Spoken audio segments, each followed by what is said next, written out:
Stay everyone. It is about to start.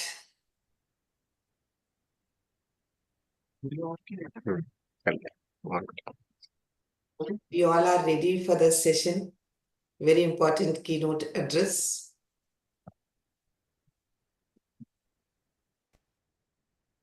Ji. Namaste everyone. Jai Hind.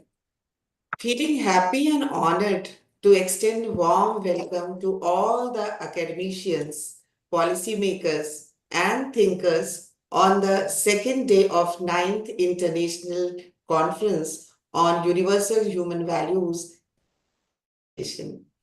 I'm sure you are having an enriching experience since yesterday. It's my great privilege to introduce another significant session of the conference, a keynote address on the topic Education for Harmony in Relationships, from Family to World Family. The United Nations Sustainable Development Goals, particularly Goal 16, which emphasizes peace, justice, and strong institutions, are grabbing a lot of attention nowadays, for which a solution-centric approach is need of time. Solution-centric approach means knowing existential realities and making program aligned with these realities, as we understood in Keynote 1. Education can play a pivotal role to understand these existential realities, starting within the family and extending to the world family.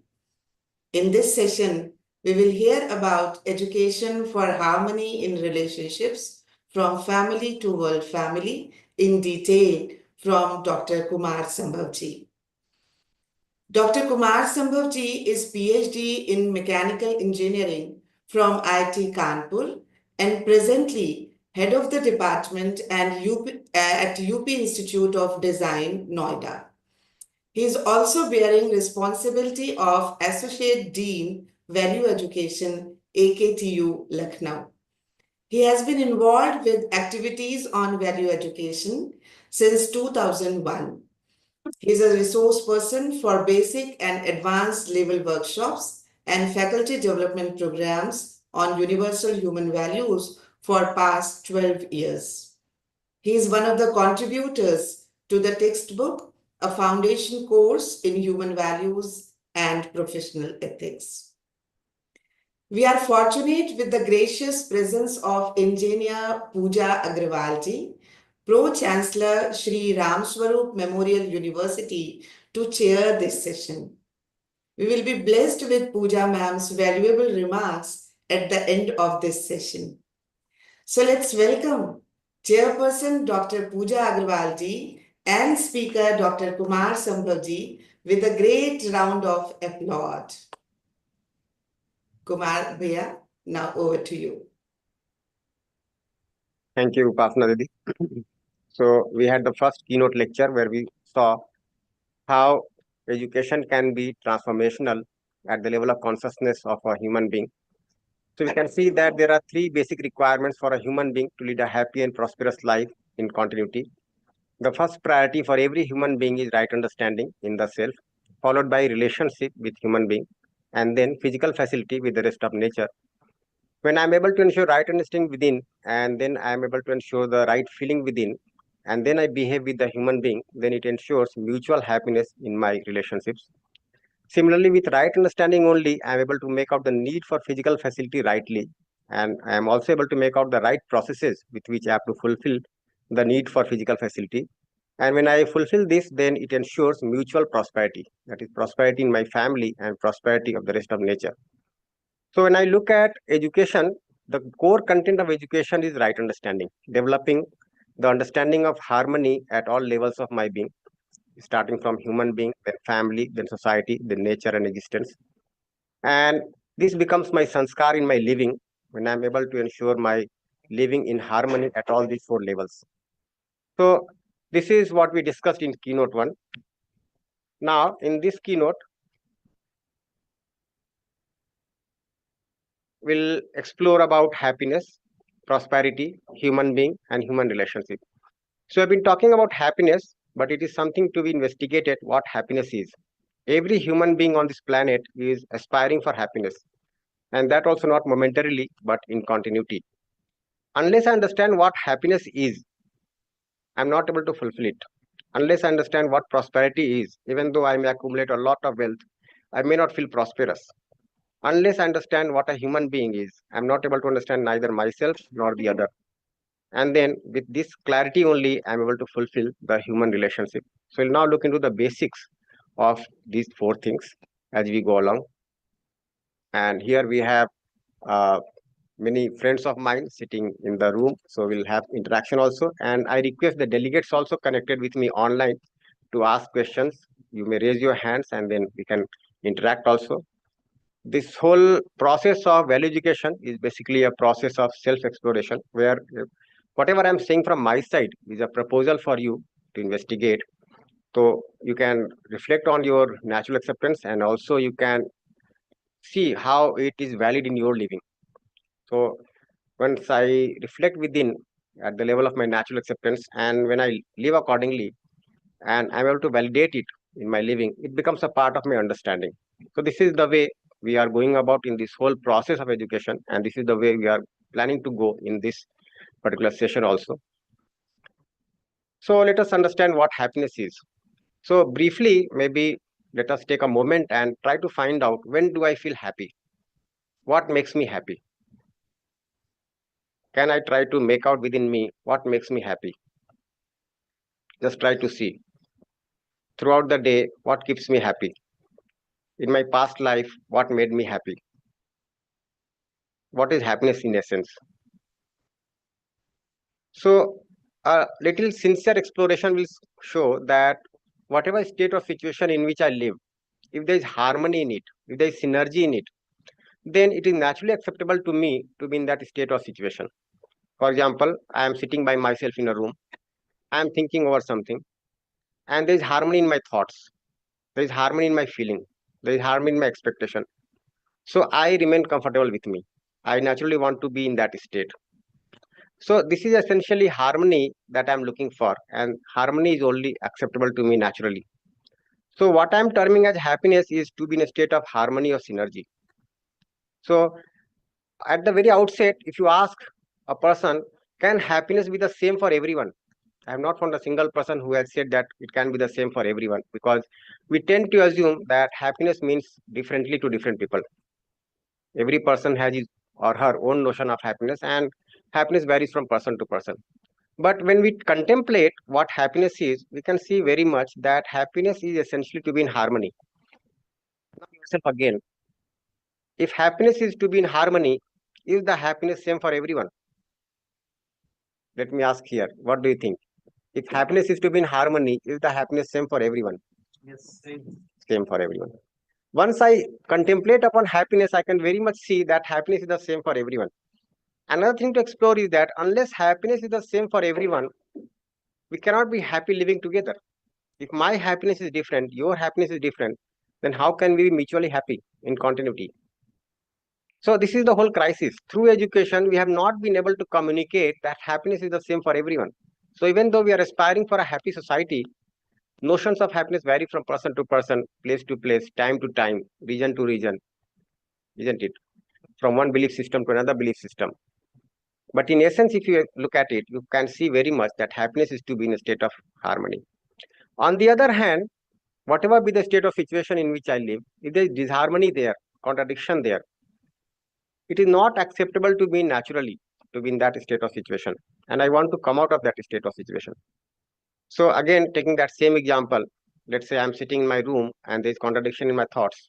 I would like to come out of it, isn't it? We all can look at it. When you are there with yourself, let's say it's a holiday, you have no major task to do, you are all by yourself, right? But whenever you sit by yourself, you find contradictions within you. So you try to come out of it. You will go for some entertainment, you will go for meeting someone, calling someone, or leaving that place, isn't it? So whenever I am in a state of disharmony or contradiction, it is not acceptable to me naturally, and I want to come out of that state. This is unhappiness. So to be forced to be in a state of disharmony or contradiction is essentially unhappiness. So putting it very briefly, happiness is to be in harmony, unhappiness is to be in disharmony. Is that fine? So we can very much understand happiness, and we can define happiness because happiness is definite. And with this clarity only, we can make a program for happiness for all. We have been talking about Vasudhaiva Kutumbakam. We have been talking about a happy and peaceful society. This has been the goal of every policy that has been laid down. But ultimately, if we do not understand what happiness is, we are not able to make a substantial program, a program that can come to fruition. Now, with this clarity, when we make an appraisal of the current state, so you can see that without understanding happiness, we tend to live for excitement. So there could be one source of excitement, and that is our body. So we have the five sense organs: sound, touch, form, taste, and smell. I get sensation through these sense organs from my body, and I try to derive happiness out of it. So we'll see that whatever sensation we get from the sense organs, it may appear tasty and necessary in the beginning, but gradually it is unnecessary, even though it is giving taste. Then gradually it becomes tasteless and then intolerable. So for example, if somebody likes some kind of food, right? Take it for yourself. You like some kind of food. You are feeling hungry also. You take that food, it is necessary for you. You are getting taste out of it. But once you start consuming, after some time it becomes unnecessary because your stomach is full now, but still you get a taste. Let's say you are too much fond of rasgulla. It's a sweet dish in India. You start eating rasgulla. After 5 or 6 rasgulla, let's say 10 rasgulla, your stomach is full, but still you are getting the taste. If you still keep on consuming it, it becomes unnecessary as well as tasteless. The same sweet rasgulla may appear bitter to you. And if you still keep on consuming, it becomes intolerable. The body may tend towards vomiting. Now, this is something typical. Whatever I consume through the sense organs, it may appear tasty and necessary in the beginning, but gradually it loses its taste and becomes intolerable. So this is one major source where people go for looking for happiness. The second source is expression of feelings for happiness, where we try to borrow some feeling from the other. We try to fetch others' attention. We try to get the attention of others, attraction of others. We try to get some favorable feeling from others. Maybe let somebody trust me, let somebody respect me, let somebody like me. Here also you'll see that whenever I try to go for this, there is no continuity, there is no definiteness. I am enslaved because I am dependent on something outside. So without understanding happiness, we tend to live for excitement, and the source of happiness remains outside. There is no continuity, there is no definiteness, and there is dependence outside. I remain enslaved.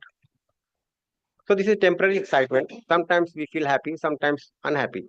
Even it is not definite that the same thing is going to ensure happiness for you every time. And even if it ensures temporarily, okay, it is not going to last forever. So what happens next? So we try to have temporary excitement, but it does not last forever. And that's why then we try to escape. So one may enter into situations where one is feeling unhappy for a long time. So these could be the tendencies, and these are merely temporary escapes from unhappiness, like overeating, oversleeping, or consuming intoxicants like gutka, alcohol, drugs, or even if the problem goes beyond a limit, one may attempt suicide. And we can see how students are committing suicide. It has become a common scenario in our elite institutions. It is also learned that now in our institutions, due to so much of pressure, the students are taking antidepressants. Many of the students are in depression. So on one hand, they are taking antidepressants. On the other hand, they are looking for temporary excitement. And our education is not able to directly address this kind of concern of the students. And this becomes a vicious cycle.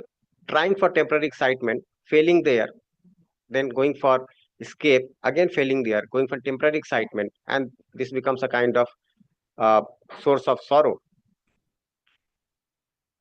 So to live with happiness it is essential to understand happiness. The way we started exploring, there is some limitation of time because we have to talk about so many things in 1 hour. But I welcome all the delegates who have not been through the workshop. That if you come through, if you attend the workshop, we talk about it in detail, and we have online workshops taking place regularly. We also have face-to-face workshop.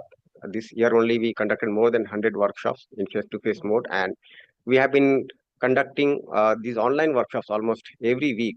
So our delegates abroad are most welcome to join these workshops.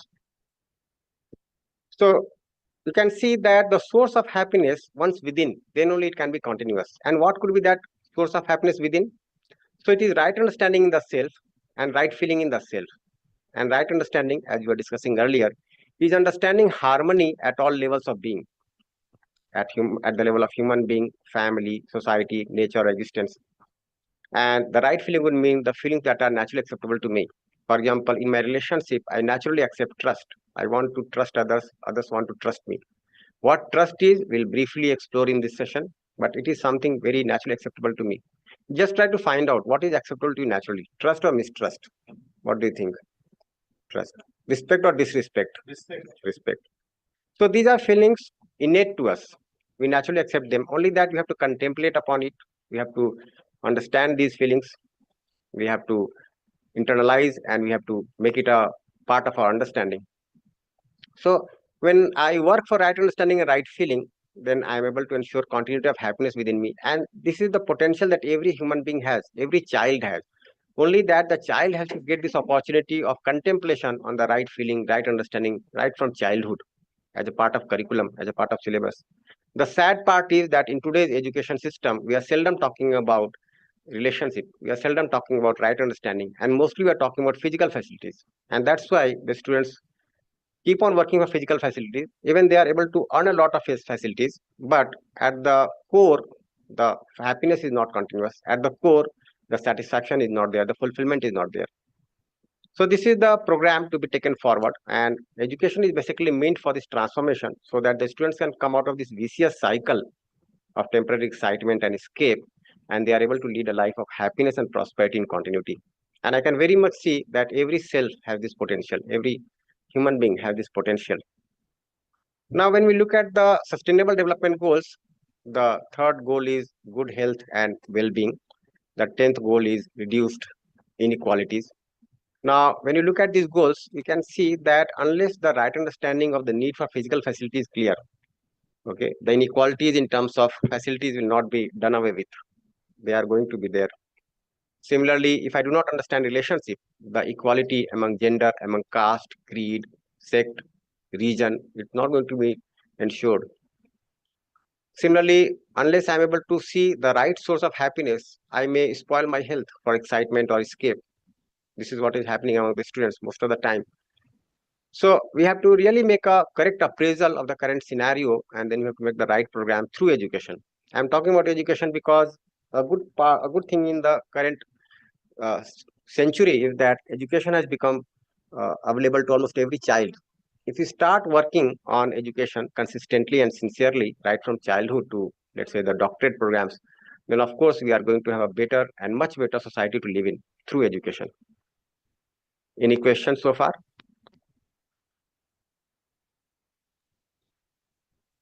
Fine. Yes. So, yeah. Uh, Mics are there with attendees, so I invite if someone willing to ask question. Devinder Kumarji, faculty from Oman University is here. Mike is with you, sir. Dr. Ritu Chandraji, Director IQAC. If you wish to ask something or reflect whatever discussed till now. Fine. So maybe we continue, and then you can also put up your question in the chat box. Our team Yeah. can read the questions for us. So that is also possible. Now, having explored happiness, we can explore what prosperity is. Then again, I'll say that maybe you can take a minute or so and try to see when do you feel prosperous? What makes you feel prosperous? You'll see that prosperity is a feeling. Now, when do I get this feeling? when I feel that yes, I have more than what I require. So prosperity is the feeling of having or producing more than required physical facility. So there are two parts of it. One is making out the requirement for physical facility, and the second is having or producing more than what I require. So without understanding prosperity, we are not able to identify our need for physical facility. How to identify the need for physical facility rightly? We'll discuss briefly here. We'll see that unless I understand human being, I am not able to make out the need for physical facilities rightly. So it may be the case that we assume one set of needs, one set of physical facilities to be our needs. We try to fulfill that. And by the time we fulfill that, the assessment of needs gets changed. We feel that we require more. So we keep on accumulating, we keep on consuming, but the sense of fulfillment in terms of physical facilities is not there.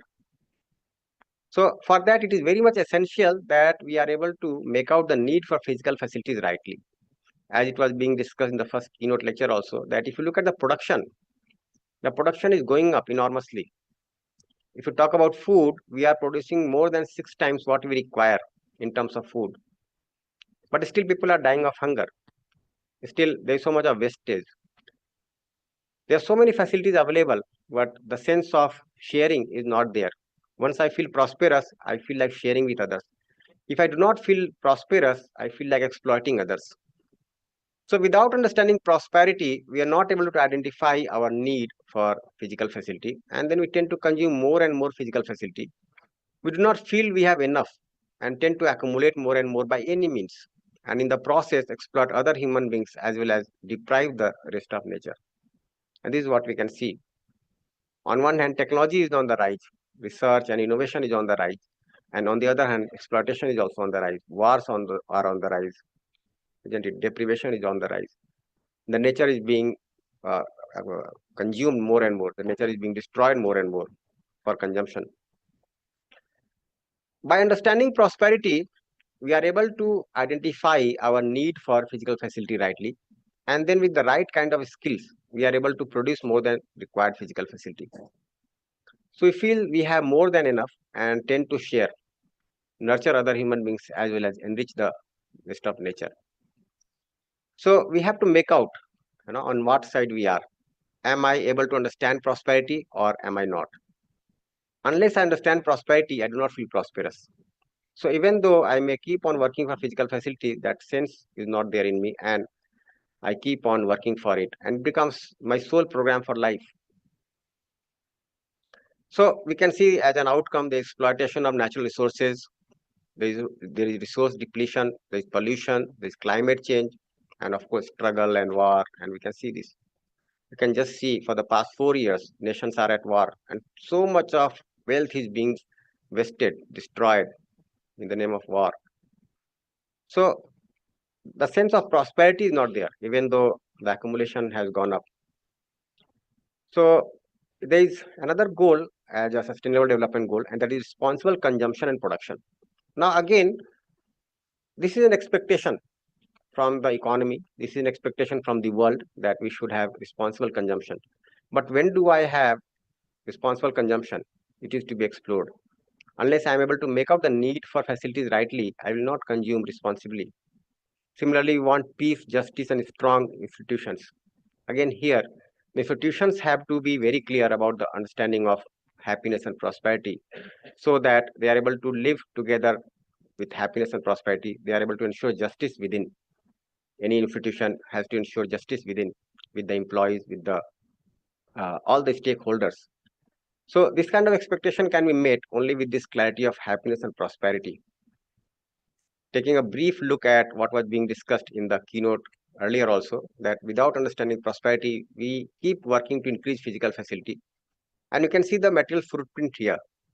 But it so happens that we keep on increasing physical facility, and for that, we keep on exploiting people, depleting nature. So the poverty remains with many side effects. We can see here that if you look at the low income groups, then the material consumption per head were 2.5 tons per person per year earlier in 2000 in 1990, and it has come to now this thing 20 in the it has come to 2 only. It has come down to 2 over the years. But when you look at the high income groups, the consumption per person per head per person per year was 20 earlier. It has gone up to 27. So on one hand, we are adding more and more material through production, but we can see the kind of effect that it has. So over the last 35 years, the dominant economic answer to reduce poverty has been to increase GDP. In fact, there is an interesting story about GDP. So if I have my own farm, I grow my own food and live happily with my family, right, peacefully, the GDP may not rise to that extent. But if I have to purchase everything in terms of food, clothes, shelter, whatever I have to use, if I purchase everything from the market, then the GDP will rise. Now, let's say that we do not plan to cook at home and we go to purchase food, the GDP goes up. Then I consume food which is not so suited for good health, and I may have some problems in health. When I go to a doctor, then again the GDP goes up. If the medicine that is prescribed is again not suited for health, let's say it's fake medicine, then I go to a lawyer to sue, and then again the GDP goes up. So we can see that the rise of GDP is not exactly a measure of prosperity, isn't it? So we have to understand all these basics. So this understanding is required to realize the Sustainable Development Goal 1, that is no poverty. So clarity of prosperity is required to address SDG 1. Increasing GDP alone is not sufficient. There has to be effort for understanding prosperity and making effort for it. Resources are more than sufficient for the prosperity of all. If you try to make out the need for every human being across the planet, you'll see that almost in all counts, we have enough. We have enough food, we have enough clothes. Even if people are able to make out their needs correctly and live harmoniously, peacefully together, then we will also be able to see that maybe there is enough shelter also. There is no need for anyone to be homeless. But that is not the case today, and we have to really look into this kind of issue seriously. You can share a reflection or any question here if there, or we Yes, can. Priya, one hand is raised. Dr. Prashant Dagwaniti. Prashanti. Ji. Namaste. So good evening, Dr. Kumar. Very nice discussion. A small question is there related to poverty and his SDG goal number 1. You are told just now the happiness is same for all. So please elaborate, and I think that is connected with this poverty. So due to this happiness, consuming more and more and more, and mistakenly understanding this prosperity, and then moving towards the poverty. Please elaborate. Ji, thank you. Yeah, thank you, Dr. Prashant. So as I mentioned, that happiness is to be in harmony. So when I understand happiness, then I can very much see that everybody aspires to be in harmony. So when we understand happiness to be in harmony, we can very much see that everybody has the same meaning of happiness. Ji. Unless I understand it rightly, I may assume happiness to be excitement. I may assume happiness to be attention given by others. And then it may vary from person to person. But if I understand the true meaning of happiness, I can very much see that it is the same for all. Ji. And people are going for more and more accumulation, indulgence, consumption for the sake of happiness. So if the meaning of happiness is clear, they will not have to go for such programs, and they can ensure happiness through right understanding and right feeling. Ji. It means there is a part on our role only. It is the self, or it is the individual who is nowadays doing this, or he is misunderstanding happiness, isn't it? Yes. Ji? Yes. Ji. Thank you. Ji. Thanks a lot. Very We nice just try to discussion. make a review of the various notions of happiness across Ji. different countries. You'll see that there is a lot of variation because people are looking for happiness from various sources.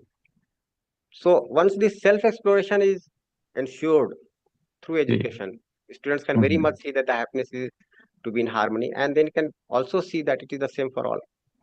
Ji. Isn't it? Let's say we are 4 members living in a family, and happiness means differently to different people. Then how can we be happy living together in a family? Ji. This is the crisis. We are Thank trying you. to solve the problems of divorces or property disputes or so many things, right? But we are not able to address the real basic issues. Ji. Ji. Thanks a lot.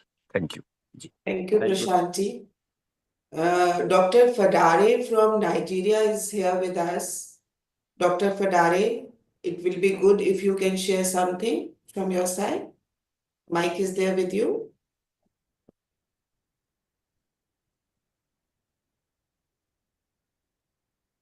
You need to unmute, just unmute and say.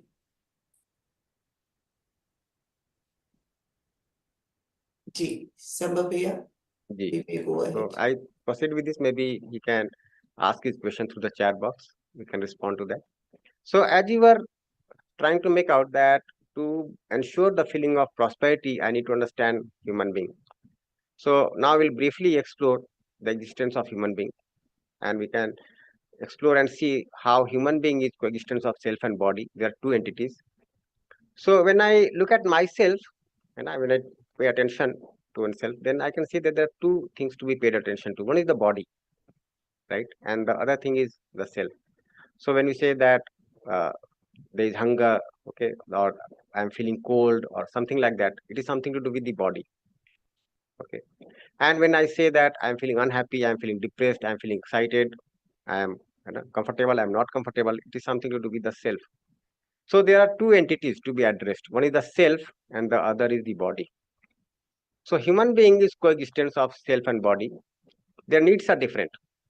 So my need is happiness, which I get through right understanding, right feeling.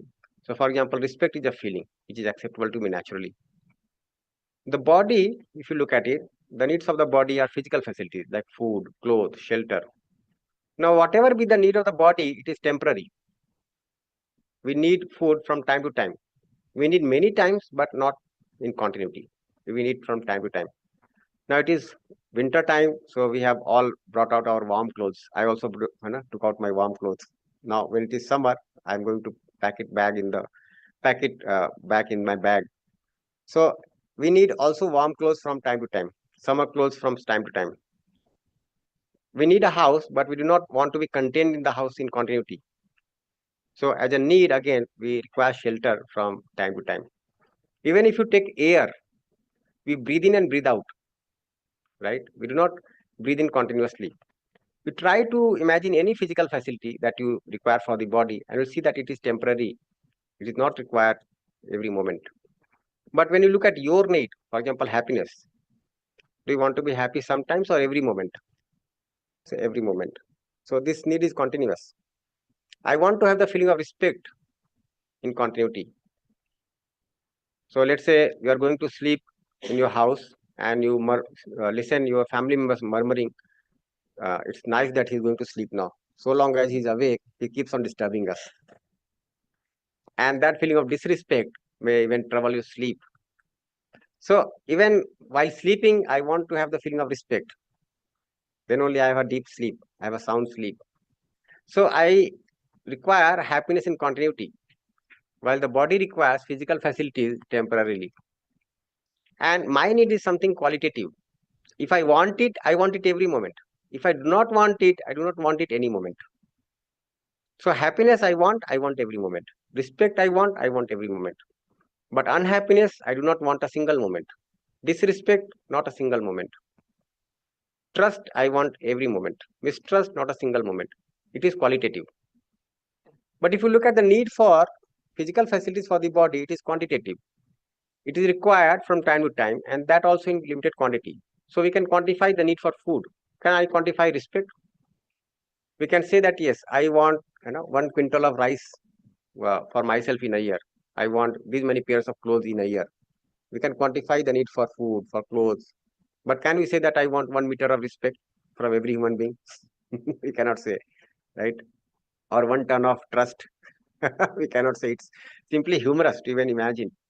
So the feelings are qualitative, but the physical facilities are quantitative, and they're required in limited quantity. We can also see that these physical facilities are physiochemical, right? So the source of the physical facility is something physiochemical. The need of the body is fulfilled by physiochemical things. My needs are fulfilled by right understanding, right feeling. And one important conclusion that one can draw with little introspection is that my needs are fulfilled within me. I do not have to depend on anything outside for fulfillment of my needs because right understanding is going to be ensured within me. right feeling is going to be ensured within me. So my needs are going to be fulfilled from within. The needs of the body are going to be fulfilled from outside. I hope you are able to see this. Now, when we have this, yes, you can explore and verify this. If any question is there, either you can ask or respond in the chat box. But there are so many things that we are trying to cover, and I think it is going to trigger so many questions in you. Lack of right understanding in the self, like assuming human being to be the body, then what happens? So happiness is sought through these two sources, sensation through the body, or getting the right feeling like to expect from the other. So as we were mentioning earlier, that if I do not understand what happiness is, then I try to go for temporary excitement, and these two sources become the source of happiness for me. Unknowingly, I become conditioned like that. So I try to get sensation from the body or try to get the right feeling from the other. And as a result, the body is harmed due to excessive consumption or overindulgence to get favorable sensation. So you can very much make out if you try to uh, get happiness from these two sources, then the body is going to be harmed in due course of time, isn't it? And we can see that now students are having the problem of intoxication or drugs or so many things, and it has become a widespread problem in the society. But why is it happening? So sometimes for excitement, sometimes for escape, but ultimately it is leading to overindulgence. Similarly, continuity of happiness cannot be ensured from here, and there is a major impact on family, society, nature. We can see, like, there are so many cases reported how if one student starts consuming alcohol or some intoxicant, how the family gets disturbed, or how if one family member gets into these practices, how the family order gets disturbed, how the society gets disturbed. So, for example, overeating, consumption of junk food, etc., has become common. We can just see, like in the cities, obesity is now becoming a major problem because of overconsumption. A large number of diseases are psychosomatic in nature, and the environment, family, society, nature is also exploited, right? So these are various outcomes of this kind of notions that we try to nurture within. On the other hand, if I understand human being as coexistence of self and body, then I get to see the needs clearly. I can very much see that the needs are different. I see self as self and body as body. I can see that the needs of the body are going to be fulfilled by physiochemical things, and my needs are going to be fulfilled by right understanding and right feeling. Now, with this development of sense in the self, I have a feeling of self-regulation. So I become responsible to my body. This feeling of self-regulation in me ensures health in the body. So the feeling of self-regulation means that I have feeling of responsibility towards the body for three things: for nurturing the body, protecting the body, and rightly utilizing the body. So a little bit of exploration will show that we require physical facility only for three things. Okay, one is for nurturing the body, the second is for protecting the body, and third is for rightly utilizing the body. And you can also very much see that the need for physical facility for each of these is limited, isn't it? The need for nurturing the body in terms of food is limited. The need for clothes and shelter in terms of protecting the body is limited. The need for instruments for right utilization of the body is limited. Now, when I'm able to see this very clearly, then I do not uh, give trouble to my body. I become responsible to my body, isn't it? And the body is naturally healthy. So, what does it mean? So, the body acts according to the self, and the parts of the body are in harmony, in order. So, when I have this feeling of self regulation within, the body naturally remains healthy. You'll see that the body is an order in itself, only that I have to understand this order, the harmony in the body. So, the body is an orderly system, a harmony, it has definite conduct. The cells in the body work together in harmony with each other, participate in the larger order to form tissues, organs, and organ systems. With a feeling of responsibility towards the body, I naturally ensure the continuity of harmony in the body, or at least do not disturb it. In fact, you can see how the body is a self-organized system. We took lunch and we are just doing something, right? And the body is taking care of the food. And by dinner time, maybe by the end of this uh, keynote lecture, you will feel hungry again. we'll have food and then go to sleep. And then again, the body is doing its work. Body is such a self-organized system. Now, if I do not take the things rightly, if I have to take food and I take something which is not nutritious and I put it inside, then the body is going to be disturbed. So if I have the feeling of self-regulation, okay, I keep on ensuring the fulfillment of the needs of the body rightly, and the body remains healthy. So health in the body is a natural outcome of the feeling of self-regulation in the self. So how do I ensure this? So when I go to make a program for the body, we can put it in, let's say, three parts, A, B, and C. So part A is for staying healthy. There also we can put it in two parts. So for staying healthy, if I take care of the intake rightly, right, like food, water, air, if it is, the intake is right, I maintain the right kind of routine and I do physical work with my body, labor, then it is highly probable that the body is going to remain healthy. If something I am not able to do correctly, then I can compensate for it through exercise or postures for regulating internal and external body organs and regulated breathing. So if you look at this part A, it is sufficient to keep the body healthy. As a very natural routine, taking the right kind of intake, ensuring right routine and ensuring physical labor with the body will keep my body healthy. And then I can make up for whatever I'm not able to do here through exercises and postures and regulated breathing. If I'm not able to stay healthy by these means, then for bringing body back to harmony from temporary disharmony, we can go for medicines. And even if this doesn't work, then we can go for treatment where some dependence on drug or medicine to perform body function. One can go for surgical treatment or such other things. But this is the last resort. Now we have to make out how our health system is working presently. Are we addressing the program for staying healthy, or we are addressing the need for medicine and treatment? So much of research is being conducted. We can see that now problems are more and more psychosomatic. If one is in distress, if one is in disharmony within, then it will have some impact on the body also. And that's why psychosomatic problems are on the rise. So my thoughts are also an intake.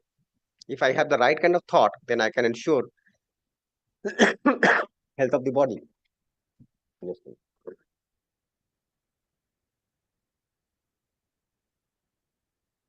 So I have to make the right kind of program with a feeling of self-regulation. And this is a program for health and not the only program for health, I say. So do we need to make a regular effort for all these aspects, 1, 2, 3, and 4, to stay healthy? Then what would be the priority? Are we able to make effort for all these aspects regularly? This is something to be looked into. This is something to be made out.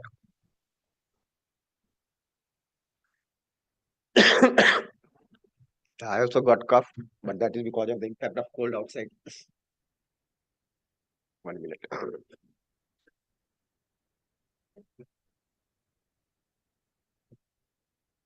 Yeah, if there are some questions in the chat, I can take them up. Ji bhaiya. One question is, at 45, I was feeling prosperous. When my son reached BTech education, prosperity feeling melted. During Corona, more deterioration. Many private job faculty suffered in these last 4 years, especially non-doctorates. How to redefine prosperity? Is it ceiling of desires? Okay, nice question. So it's not that we have to redefine prosperity, but rather we have to make out the need for physical facilities rightly. So we can very much see that there are three kinds of needs, and I can identify the needs correctly. So it may be the case that I might not have been able to identify my needs correctly, and the limit that I had set for the fulfillment of these needs was not based on right understanding and right feeling. If that was there, and still I feel that there's a deficit, then I'll work for it. So there are two parts of it. One is to make out the need for physical facility rightly, and the second is producing more than what is required. So it may be the case that I am able to produce more than what is required. It may be the case that I am not. If I am not, then I will learn more skills. I'll work more for that. But we have to exactly make out the need for physical facilities rightly. That is very essential. And if you look at it comprehensively, then you have to look for how you are going to how you are going to fulfill the need for food, the need for clothes, the need for shelter. For example, nowadays the families are splitting, and then there is a house in which old parents are there, and there is nobody to take care of them. The children have moved out, and then they are trying to own a house of their own, and they have to pay huge EMIs, right? They have to send their children for education in costly schools. That may be the case. But when you look at it comprehensively, there could be another possible solution. That is what we need to work for. So if I can ensure the fulfillment of the needs, staying with my parents in my local area, the need for shelter, the need for education, the need for health, then it can fulfill my needs. So I'll say that give a little more exploration to that, whether you have been able to make out the need rightly, right? Try to look at it comprehensively, trying to ensure harmony at all levels of your living. And then again, try to make out the right skills with which you can fulfill the needs. One more question is there from Ritu Chandraji, Director IQAC. Rituji, mic is there with you. You can ask question directly.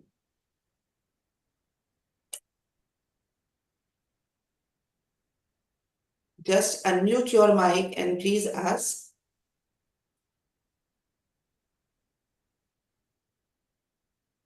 Yeah, Yes, actually. I'm Ji. audible. Ji, you are audible, please. Actually, I happen to hear that we are talking so much about the need of the body. So my question was like for harmony or happiness from within, like how do we relate this body with the self? Like what I feel is that the bodily You got for muted. happiness. So how do we relate for true happiness? Yeah. So if you look at it, I can see that my need is happiness. And for that, I need to work for right understanding, right feeling. So the true meaning of happiness is to be in a state of harmony. And for that, I have to understand harmony at all levels of my living, so that I can fulfill my needs in continuity. So we can make out the needs of the body and the self distinctly, and then make the right kind of program for the body as well as the self. So this means that first of all, we have to think about the body so that we can think about ourselves. No, Right, you are there, body is there. right. So you have to make the right program for yourself as well as the body. It's not like first or second. So for you, the program is to understand harmony at all levels of living. For the body, you have to learn the skills, produce, so that you can fulfill the three kinds of needs for nurturing the body, protecting the body, and rightly utilizing the body. Okay, thank you. Nice. Dr. Jemima has raised hand, probably.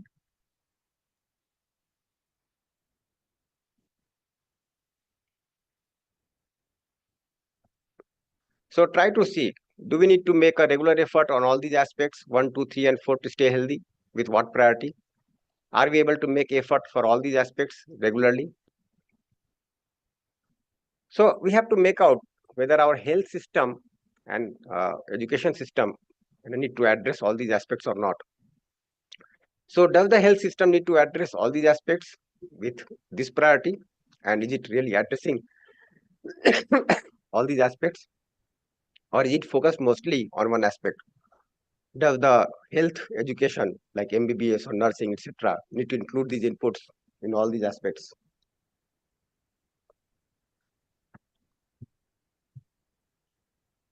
So we have another sustainable development goal.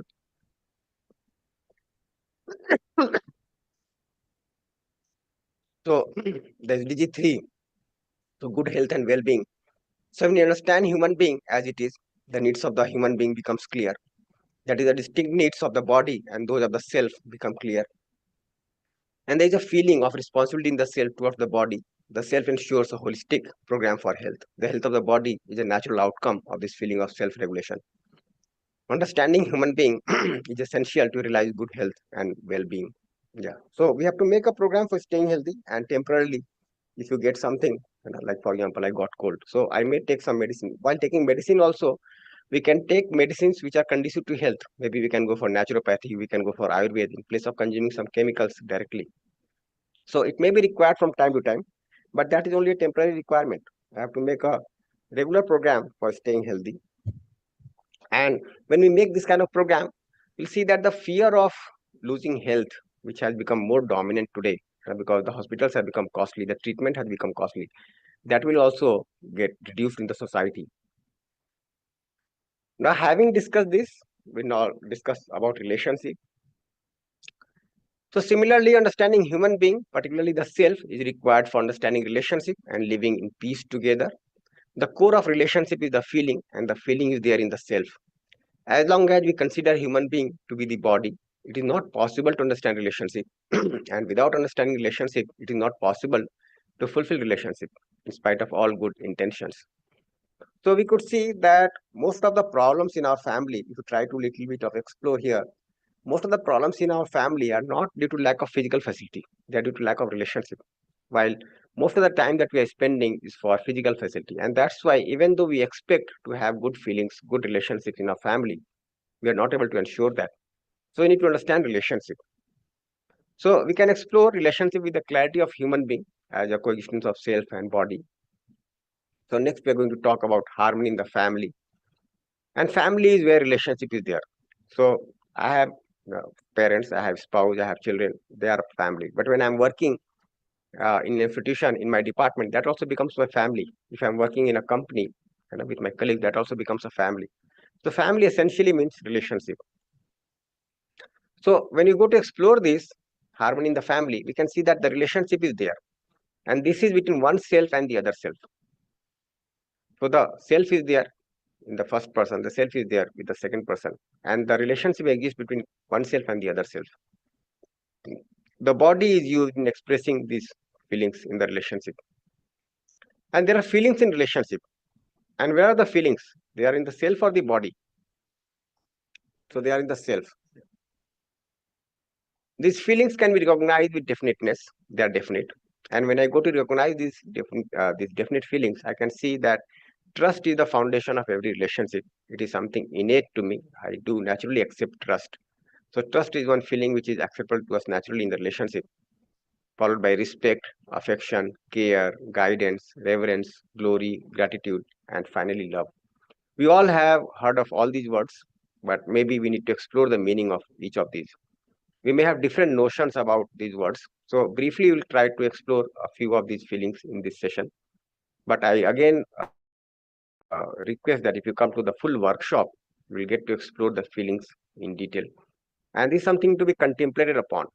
Okay, so we may get to listen to the proposal and then verify within, then live accordingly. And then we see that gradually I start living with these feelings. And if I live with these feelings, I start responding in my relationships.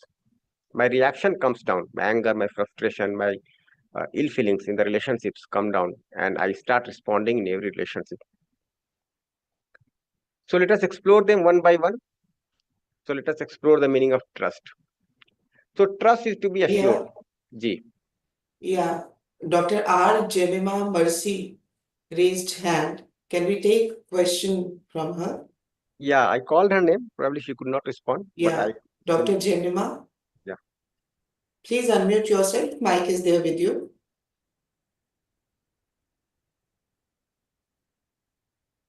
Your hand is raised.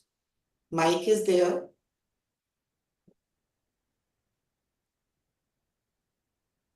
Okay, we have R.K. Mohanty is by there. mistake. Please. Dr. R.K. Mohanty is there. Faculty from Bhubaneswar. Yeah. R.K. Mohanty ji. Yeah, please. Namaskar. Namaste. Because this time things are getting clearer and clearer. So now I like to just add a very small component that body to be nurtured, body to be protected, body to be preserved, and last one, rightly utilized. That I have told my students in the class. Is it right? Yes, right. But the way you have told is to be explored. So just by prescribing this will not work. So you have to propose to the student and let the students ask, why should I nurture my body? That I have clarified. Yes, yes. Then it is fine. That I have clarified in the class. And preserved means here, I just, my intention is to preserve their energy, sthita pragyanta, and brahmacharya. That I just added in my language. Am I right, sir? Yeah, again, when we bring such words into discussion, no, then we have to exactly see the meaning of these words also. What is the meaning of sthiti pragya? What is the meaning of brahmacharya? So Ha. maybe when we are sharing such concepts, then we have to allow the students to talk at length and then explore. But Ha, ha, I'll say that if you just talk about the coexistence of self and body and let them explore ha, how they are related to the body, how the self is related to the body, what kind of transaction is taking place with the body. If the students can see that very clearly, these things also become a part of the understanding. ha, ha, ha. Sir, Ji. uh, because every day becomes a new day for me. I don't know why. Because my strength of a natural acceptance becomes more powerful. Every day it becomes more and more powerful. Am I right? You have to make out what makes it more powerful. But yes, if Because you try to explore within and if you are Hmm. developing right understanding within, Ha, ha, ha. so you feel Now, empowered from within because you have self confidence then. You do not ha. try to depend on anything outside for your happiness, for your feeling of prosperity.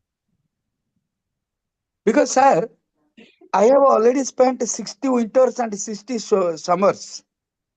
But this year in 2024, for about 88 days, I have been sitting in the morning session. First Okay. September to till date.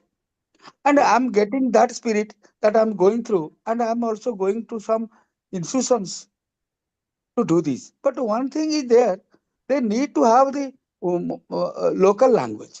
That's why I think I will take your guidance later. Fine, we can talk about it later. Ha How ha, sir. to conduct the classes in the local language. Yes, Ha certainly. ha ha ha. Ha, namaskar. Nice. Okay. So we can talk about the feeling of trust now.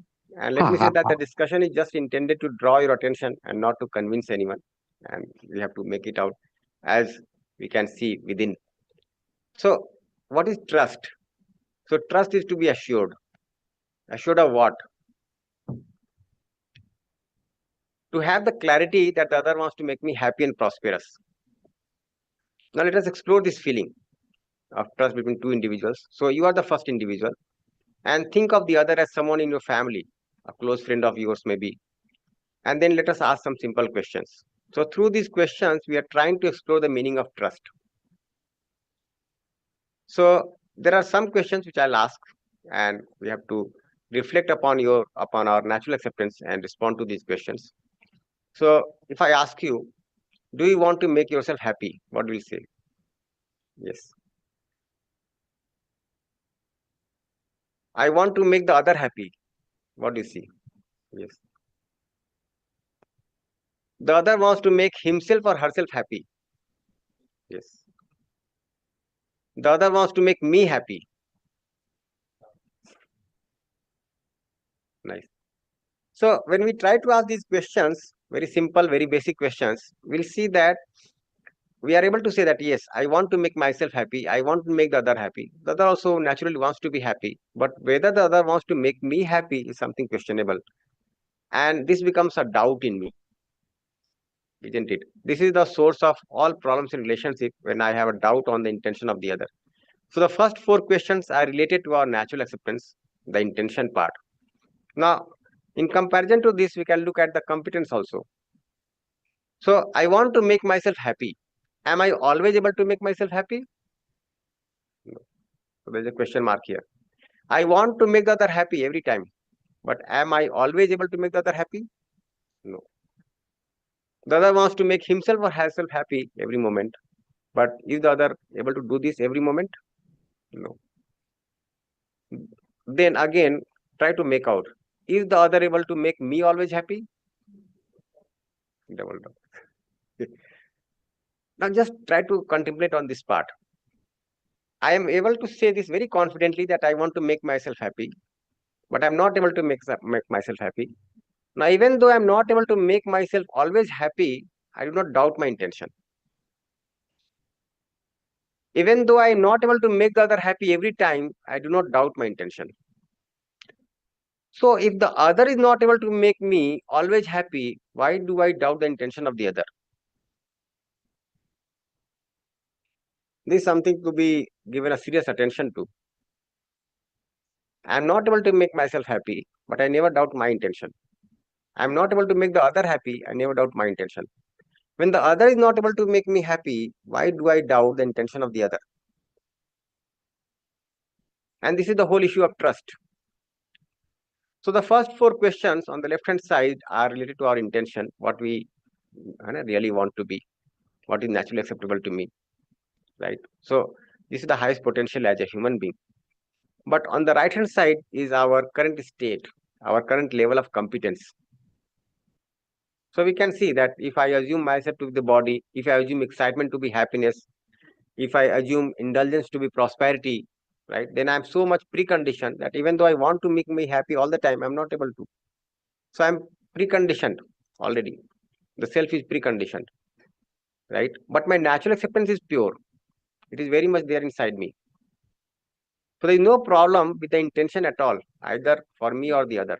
But we are not able to see this naturally in our relationships, in our mutual interactions. And that's why we keep on doubting the intention of the other. And that becomes a source of problems in the relationship. So you'll see that most of the time we look at our natural acceptance. So I look at my natural acceptance and see that it is pure and say that, okay, I'm a very nice person, I'm a good person. But when I look at the other, I'm not able to look at the intention of the other. I look at the lack of competence of the other. And I equate the competence to be the intention. If the other is not making me happy, I say that the other intends to make me unhappy. And you can see small reflections in our living. Let's say a glass broke. How will you react to yourself? You'll say that the glass broke accidentally. Toot gaya. But if the glass breaks by the other, we say the other broke the glass. Tod diya.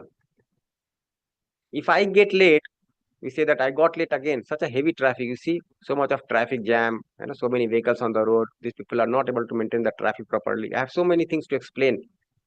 But if the other is late, we generally say the other is a born latecomer. He can never improve. So we can see the differentiation that we do in our evaluation. How I evaluate myself and how I evaluate the other. My mistakes are accidental. Others' mistakes are intentional. So even if I make the same mistake 100 times, I never doubt my intention. I make mistakes by accident. I have a feeling that I am somewhat special and I keep on reinforcing that I am good. I do not make effort to improve my own competence. If the other makes a mistake even once, I doubt his or her intention and say that he or she makes mistakes intentionally. I have a feeling of opposition. I get irritated. I get angry. I reinforce that the other is bad, cannot improve. And this doubt and intention is a major reason for problems in relationships. But a little bit of contemplation, a self-exploration will show that the way I want to make the other happy, the other also wants to make me happy. Now try to reflect upon this tonight in your close relationships. You also reacted to the other at times. Okay, but you had reasons to explain why you reacted. But when the other reacted to you, how you got opposed, assuming that the other wanted to make you unhappy. The other intentionally humiliated you. The other intentionally tried to show you down. The other intentionally did so many things to you. Whatever you did has an explanation because your intention has been pure. You did it out of reaction. You did not want to do it intentionally. But what the others did was somewhat intended wrongly. Try to look into this. If I am able to resolve as a human being, if one is able to resolve this particular issue in the relationship, you see a qualitative shift in your relationships. Okay, your reactions come down. And this is something that we are very much able to see. I'll cite one example here. One lady was attending a workshop at Kanpur. in the evening, and we are having family workshops in the evening from 6 to 9. After attending the workshops, she used to cook in the kitchen. And one evening, it so happened that she was cooking in the kitchen, and she heard the sound of glass breaking. So she came out and found her two sons playing cricket, and they had broken the glass. She was attending this workshop, so she had some opportunity to reflect upon this. The first thought that came to her was that let me slap them. But then she felt that no, intentionally they are fine, only that they have done the wrong thing. So she asked the two children to move away, and then she started collecting the glass pieces. And when she was about to move, the elder son said, "Will you not beat us?" Then the younger one said that now she's attending a human values workshop.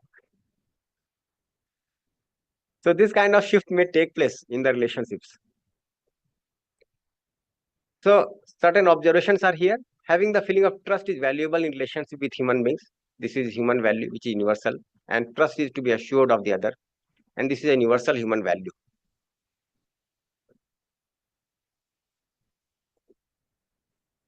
So trust is to be assured of the other. We do want to make the other happy, even though we may be lacking in competence to do so. Having the feeling of trust leads to making effort for mutual happiness, mutual fulfillment. Absence of feeling of trust leads to opposition, domination, which leads to unhappiness. So with the feeling of trust, we are able to respect the other. So there is some limitation of time. I'll just briefly mention what respect is. And again, I'll say that when we have some ample time to explore together, we'll talk about respect at length. So when I'm able to see that the intention of the other is pure, then I'm able to rightly evaluate the other. Okay. So with the feeling of trust, I'm able to respect the other. But what right evaluation is, we'll try to look into it in little detail. So right evaluation of the human being, the intention and the competence both. So we could see that the intention is pure, but how about the competence? So when I'm not able to rightly evaluate the other, we tend to do three kinds of mistakes in our relationship: over-evaluation, under-evaluation, and otherwise evaluation. Over-evaluation means that we evaluate more than what it is. Under-evaluation means that we evaluate less than what it is. And otherwise evaluation means we evaluate other than what it is. Okay. For example, I have some level of competence and I assume myself to be more competent than what I am. It is over-evaluation. If I assume my competence to be less than what it is under-evaluation. And if I assume myself to be the body, not a self, it is otherwise evaluation. And all these are disrespect. These are not naturally acceptable. So whenever the evaluation is not right, it is disrespect. Now check for yourself in every interaction with others, whether it is respect or disrespect. So whether you are evaluating rightly or it is over, under, otherwise evaluation, you can make out. So it so happens that when we over-evaluate, we tend to enter into ego. When we evaluate otherwise, or when we under-evaluate, we tend to go into depression. So you can see the shift in your feelings with this over, under, otherwise evaluation. Sometimes I feel over enthused, sometimes I feel depressed. And this wrong evaluation is because there is disharmony within, it leads to disharmony within. And then there is tension, there is frustration, there is depression. It may also tend to suicidal tendencies. So we can see such cases on the rise. Suicides are on the rise. In fact, let me say that the wealthy nations, okay, if you look at the statistics, you see that there are many wealthy nations where there's so much of wealth, but the suicides are so high. The problems of depression are there, frustration is there. So we can very much see that these issues are not going to be resolved by physical facilities. It is going to be resolved by right understanding and right feeling. So for that, I have to rightly evaluate the self. Then only I can have self-confidence. When we do not understand the meaning of respect, we tend to differentiate on various bases, and then differentiation could be there in our relationship. And we tend to differentiate on three bases: body or physical facility or beliefs. So these are various grounds of differentiation. For example, when we assume the human being to be the body, we try to differentiate on the basis of age or gender or race or physical strength, and all these lead to struggle. In a single family, there could be differentiation on the basis of age. Someone is old, someone is adult, someone is young, and then we say that there's generation gap. They tussle over the differentiation among the male, the female, the transgender. We have seen struggles for racial discrimination, isn't it? The discrimination on the basis of caste. Then again, to do with the physical strength. On the basis of physical facility, there are differentiations on the basis of wealth or post. Who is more respectable, the wealthy or the unwealthy? As a person holding a higher post or a lower post. And that's why if you treat the higher post to be more respectable, we keep on aspiring for going in terms of post higher and higher for the sake of respect. While post is there to fulfill my responsibility, wealth is there to fulfill the needs of the body, not for respect. But we may not be able to understand this. Similarly, on the basis of various beliefs that we nurture, we may differentiate on the basis of isms or sects or information. Okay, somebody is having one kind of degree, somebody is having another kind of degree. For example, let's say there's a couple, one person has done PhD and the other has done masters. Then who is more respectable? So this may lead to so much of struggle in the family. So differentiation is disrespect. It is not acceptable naturally at all, and it may lead to opposition and movements. But when we understand respect, we do not differentiate. Rather, we complement each other. So a little bit of exploration will show that our purpose, that is our natural acceptance, is the same. As I intend to be happy and make others happy, the other also intends to be happy and make me happy. As I become happy living in harmony, the same thing holds true for the other. As I have the potential to understand, I have the potential to ensure right understanding, right feeling in me, the other also has. So in terms of purpose, program, potential, every human being is similar. So I can very much see, even before interacting with somebody, that the other is similar to me. So if I'm working in a institution, I can very much see that, be it a fourth class employee, a sweeper, or a person doing the housekeeping activity, a faculty, the top management, a person doing the accounts, a person uh, doing the security guard job at the gate. All these you can see, we all are similar in these three dimensions: the purpose, program, and potential. Every person in the society. Then we can evaluate the competence rightly, and on the basis of right evaluation of our mutual competence, we can recognize our complementarity. If the other has more understanding, is more responsible than me, then I am committed to understand from the other. If I have more understanding, I am more responsible than the other, then I live with responsibility with the other unconditionally, unperturbed by the behavior of the other.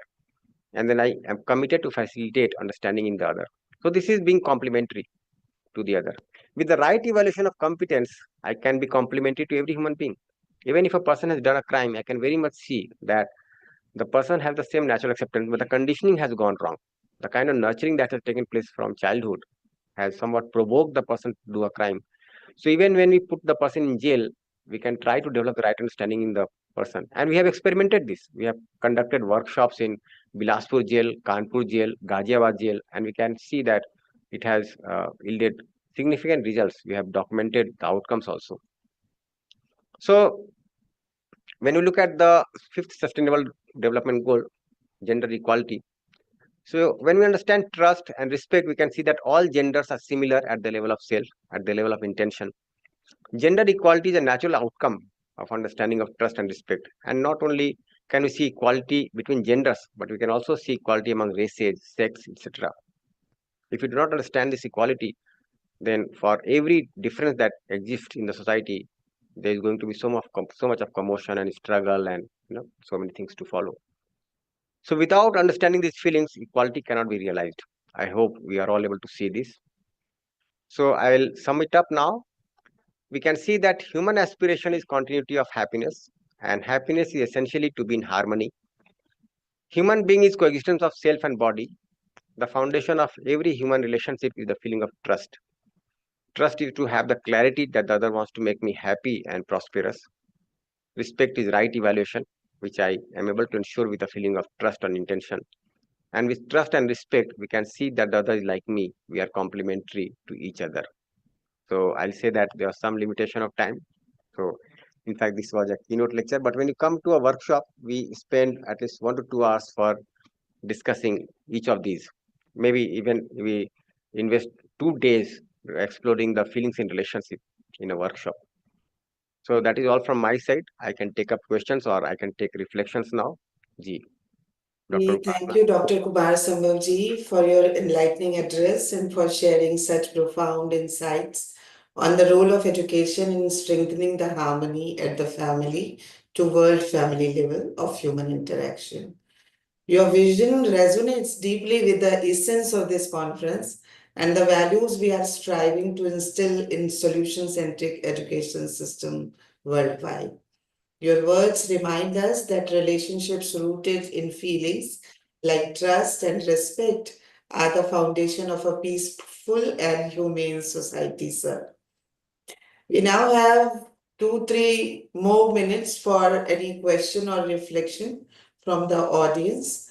Dr. Devendra from Oman seeks some solution. Dr. Devendra? Yes, good evening, Good everyone. Thank you, Dr. Kumar. You have a really right approach and too much you said in very short moment. It's really very nice. My question is quite simple only. The success or the prosperity. These two are any foolproof solution? Yes, we are prosperous now and we are successful now. Or these are relative terms to depends on individuality, how he approach their goals, or he sometime extend his goals. Sometimes we reach what we think 3 years before. But what happens now after the 3 years, we set up one more milestone and still we are not saying that it is successful or it is something.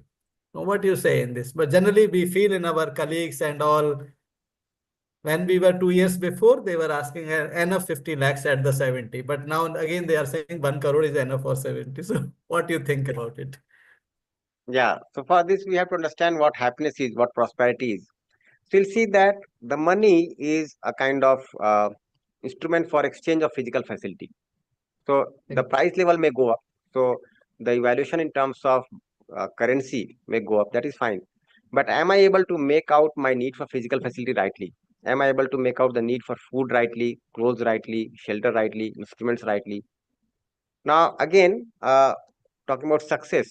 So again, we have to see what we mean by success. According to me, success is to lead a happy and prosperous life in continuity. Are you able to see this? Yeah, exactly. Even for me also, Yes. if we are able to manage the life with happiness, with fulfilling our requirements like education, home, I'll say, everything why being manage? Why not live with fulfillment? So we want to good. be happy and prosperous every moment. Let us live a life of happiness and prosperity every moment, and we have to make the right kind of program. It so happens again, no, as we are discussing, that if I do not understand what happiness is, I may tend to assume happiness to be some post, uh, uh, some amount of wealth, or some sensation, or some feeling from other, and then I may feel that I am unhappy, right? And then I keep on working for happiness without being clear what happiness is. So we have Exactly. multiple aspirations, right? But the aspiration may be misguided by our preconditionings or sensations. We have to Yes, make out our basic aspiration and then to understand what basic aspiration is. So we have to understand what harmony is. We have to understand what happiness and prosperity is.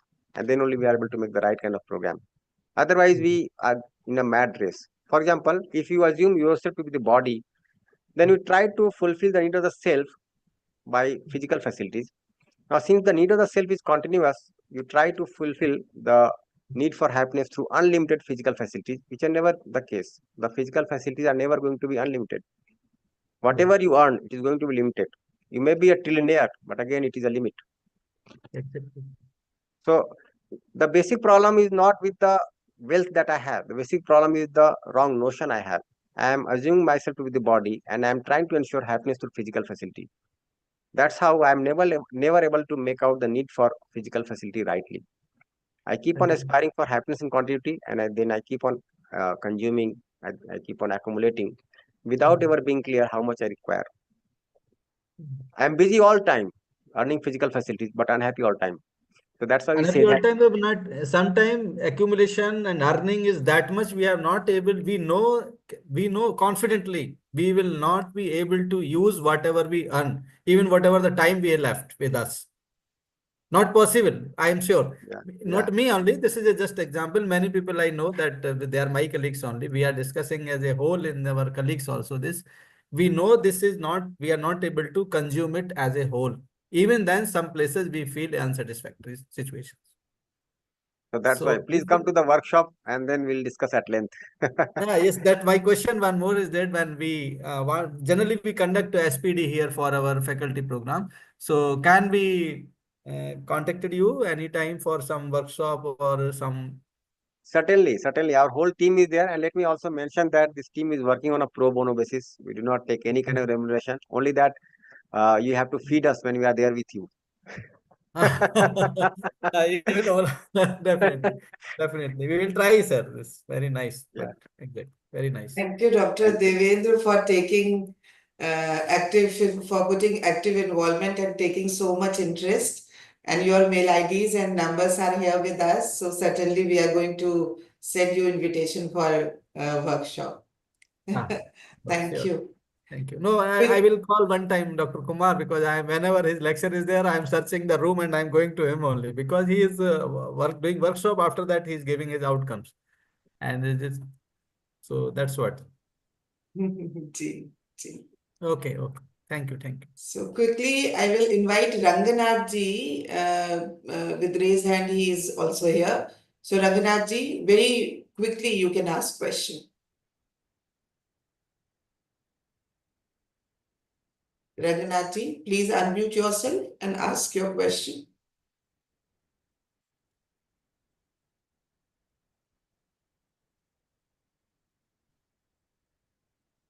Okay. Dean Parakitenit. Yes, you also can unmute yourself. Ji, please welcome. Yes, do you mean me? Okay, Dr. Kumar, sir, thank you for your presentation and this workshop.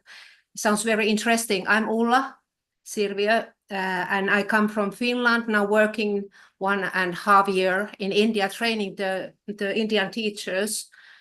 Hopefully you can hear me. Yeah, clearly. When I came to India, the students were asking and the teachers how the Finnish teacher can make them happy, that because we are the happiest country in the world. And I said that, do I look happy, or what the happiness means?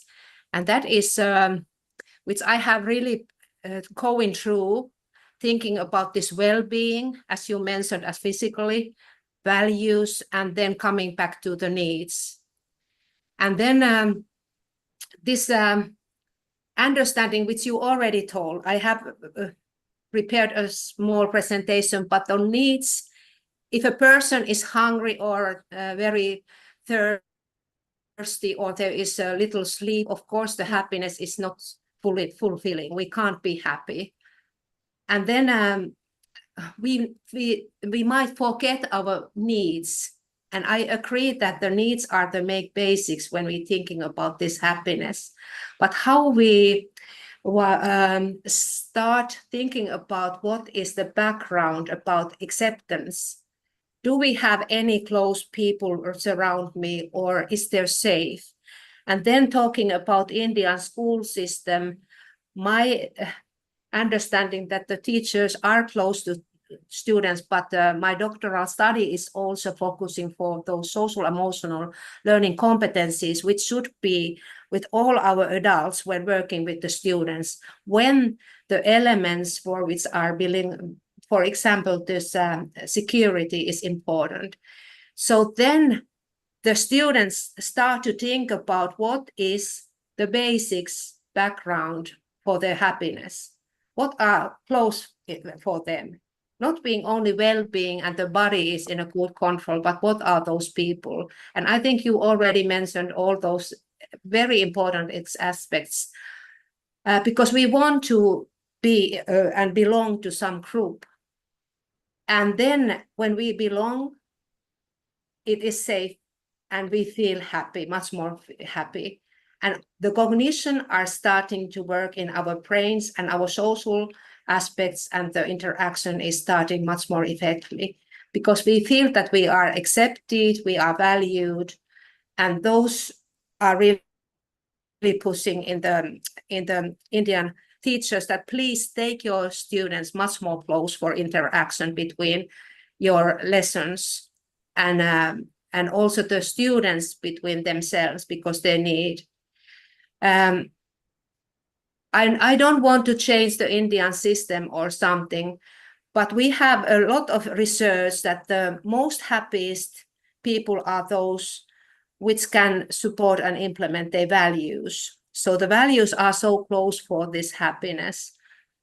And then being good means also that you are not good for yourself and taking care of your own well-being, but you are spreading the well-being and good things for the others. And then the happiness comes after that. But this is very interesting area which I'm working, and I'm doing the doctoral study. There is some elements which I'm very interested to hear more about your work and your training. Thank you so much, Dr. Kumar-san. Yeah, I think I do not need to respond now because you mentioned so many things that I will need at least 15 minutes to respond to all your concerns and questions. So maybe we can talk about it separately. But yeah, nice for your reflection. Thanks for your reflection. There's some Thank you, limitation of time, madam. Thank else I would have you. responded at length. Ji, Vasna Thank Didi, you if for there is your. time, then I can respond, else I can respond later. No, Bhaiya, very less time we have. So let us invite Dr. Engineer Pooja Agrawal ji, Pro-Chancellor, Shri Ram Swarup Memorial University, to share her views on the session. Pooja ji, you are most welcome. Namaste. Namaste, namaskar. It is my honor and privilege to be part of this wonderful session. And Dr. Kumar Sambhav, we share a special bond of being batchmates from IIT Kanpur. So, Kumar, I heard you, and I guess for the first time, I heard you speaking so much about so many wonderful things. And actually, what happens is that we know a lot of such things, but when you hear it from somebody who has actually researched on it, written a book on it, and kind of reflected upon those thoughts in such a deeper meaning, it gives you a sense of purpose and validation. So today, after listening to your lecture, I could actually gather a lot of clarity of thought on certain issues. And yeah, of course, I mean, I guess I have 3 or 4 minutes to speak, so I'll quickly rush through what I had in mind. So let me not talk about things that Kumar has already touched upon, harmony, happiness. Let me take it in the reverse order. Okay, so let's understand why we are unhappy. So, what makes us unhappy is greed, dissatisfaction, discontentment, distractions. These are the things that make us unhappy. So, what do we do about it as individuals, and what purpose of life should we give to the next generation? That is probably the hot question here.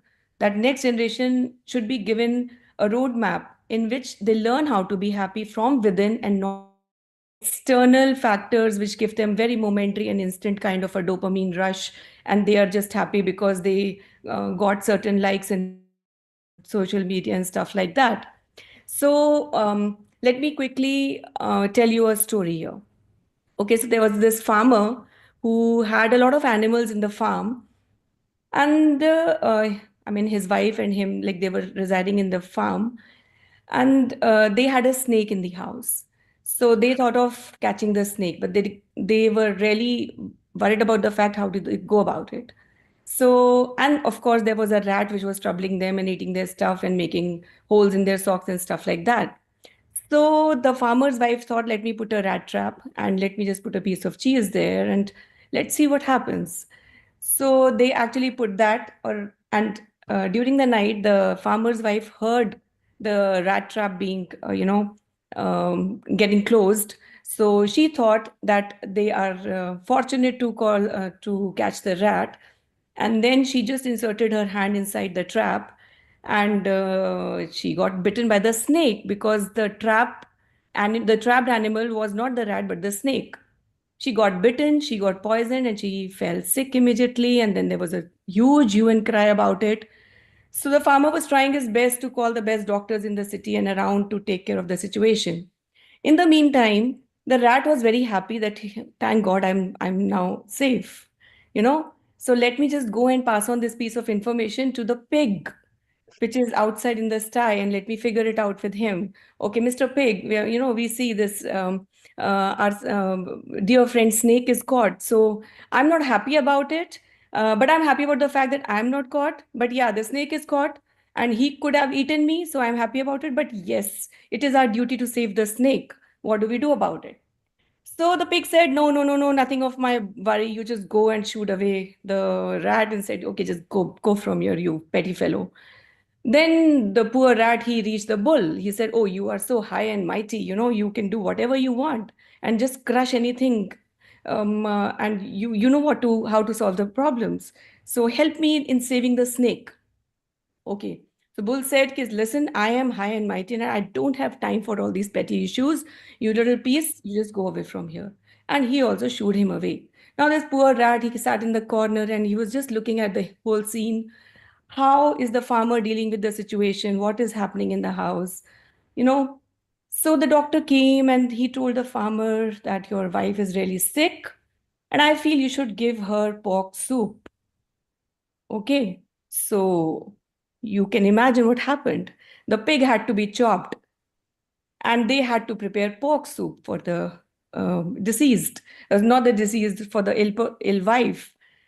So the pig had to give his kind of sacrifice for this task. And then the farmer eventually saved the wife. And he was so happy about the whole situation that he had to treat the entire village. So what did he do? So the most, awaited thing in their village was this beef patty. Now comes the bull. The bull was hacked to create a beef patty. So everything had gone to dogs, if I may say so. Eventually, the only one who survived was the rat. Now, the moral of the story is that if you are only bothered about your problems, your conditions, your unhappiness, somewhere it is going to come back to you in some way. But if you are taking care of your ecosystem and people who can be affected because of your presence, you got to do something about it. So I guess in the previous lecture, Kumar talked about most of such things, that we have to create harmony in the ecosystem. And we can't exist alone. That's not what we as humans are supposed to do. So this probably is the key intention of this Human Values Workshop, that we have to create an ecosystem not just for ourselves, but for the next generation, help out, give them some kind of short-term goals so that they can figure it out. If we just keep on talking about big, big things and big words, probably they will feel lost and they will not get a clear-cut direction. I always say that we should work on small goals in life. For example, if we set a goal for ourselves that we'll do a mobile detox in a week. Okay, so that goal we are setting for ourselves. If we give that kind of a target to the next generation, and of course to ourselves, we are also kind of infected and infested generation under this whole social media boom and all that. So if we set these small goals for everybody, I genuinely feel that we can bring about this change. And if we go back to our basics, go back to our roots, by basics, I mean, we have just forgotten the whole concept of sharing our meals with this whole, the mall culture coming in, the PVR culture and this multiplexes coming in. What are we doing? We are ordering our own burger, pizza, all that junk stuff. And what do you get? You get your plate. It never used to be this way. It was always a sharing thing. Food was always on our table and we used to share the food. We used to eat it with our hands, feel those five senses in our fingers when we were tasting the food. So by that, I mean, you should be back to your basics. First, we have to discipline, condition ourselves, and then only we can preach it to the next generation. So I always feel that we should practice certain things which are very much doable. And they not only give us mental harmony, they give us physical harmony also. If we sit down on the floor with the little raised platform and eat, it is good for our gut. If we sleep in time, wake up in time, we do some exercises, do some, all that physical and material gratification and satisfaction comes from these little acts of discipline that you bring about in your life, which is again getting us back to our basics. So let us not complicate the whole situation. Let us simplify and see what our ancestors used to do, how they used to live, how they used to teach. And since all of us, most of us are in the teaching profession, I feel it is our utmost responsibility to pass on the baton in the best possible way. We just can't spoil the whole universe for the next generation and then expect them to correct it. That's absolutely irrational and unfair on our part. So we have to exercise restraint. We have to exercise a very, very high degree of discipline in our life to do something worthwhile and set an example. How many of us teachers are leading from front? Are we really setting a good example to our students? Are we telling them that cheating is wrong in the classroom? Are we giving them the right value system through every assignment that we are giving them? Assignment should never be the written jargonry of paper and marks and just reflections of the book. Your classroom teaching should encapsulate an undercurrent human value training. If that is taken as an agenda in every classroom, every set of 60 students that we are teaching in a class, I can give in writing that we will bring about this change. But again, all of us have to vow to that level that yes, I will set an example. I will reach the class in time. If somebody is cheating in my class, I'll punish that student to set an example. What are we doing? We are just permitting all that is wrong because we just want a very comfortable and convenient life. So are we buying convenience? At what cost? At the cost of human values. So we need to figure it out for ourselves first, and then only we can teach it to the next generation. And I strongly urge UGC and the UHV to suggest to the governing bodies if we can have a compulsory course on Kabir. I am a very strong follower of Kabir, and I feel that he still lives somewhere in our times. Every saying that he says, everything that he has written has a very deep meaning related to some human value. So we talk about giving donations, giving daan, dashansh ki hum baat karte hain. We talk about, in every religion, there is a concept of giving. But what are we giving? We should question to ourselves. We just go to those big bazaars and barter our old stuff with the new stuff. That's not giving. Giving is selfless giving. So those kind of stuff we need to learn from the sayings of Kabir. And if, as Kumar has also insisted on the fact that we have to be, self-sufficient and satisfied with what we have. So there are a lot of such sayings in our scripts, a lot of such emotions and examples. So we should insist on that kind of value-based education and not just stick to the rote culture. Those kind of fundamental changes need to be made in our education system. If every teacher is given that kind of training, that in every class that you go, you have to teach your student what is the moral and ethics behind that subject. If they're learning about something, they should understand the moral binding they have as a professional once they step out of the classroom. So that kind of a holistic approach is probably the need of our. We have to trust ourselves to take it forward. And there's a lot to speak. Maybe some other forum. I've already crossed my time. Yeah. So I'll be happy to take any question if there is. Otherwise, so much so from my end. Thank you so much for inviting me. Thanks, UHV. You are doing a great job. All the best. Thank you. Thank you, Pooja. I am really happy to hear such words from you. We have been in touch after a long gap, so Yes. nice to see you. Thanks. Thank you. Thanks a lot, Poojaji. As a visionary policymaker, a lot of expectation is here with you to nurture UHV at your institution, at your university first, and then on bigger platform too. Heartfelt gratitude, ma'am. Thank you. Namaskar. As we conclude this session, I would like to extend our heartfelt gratitude to Dr. Sambhav for sharing your expertise and inspiring us to think about education as a tool for nurturing harmony, not just within our immediate families, but across the global community. Thank you so much, Kumarji. Thank you to all the dignitaries, delegates, participants, and volunteers for joining us for this enlightening keynote session. Please stay tuned for our next keynote address in the next session that will start from 9:30 p.m. and it will continue for 1.5 hours. Till then, take care and enjoy the break time. Thank you. Thank you all. Namaste. Namaste.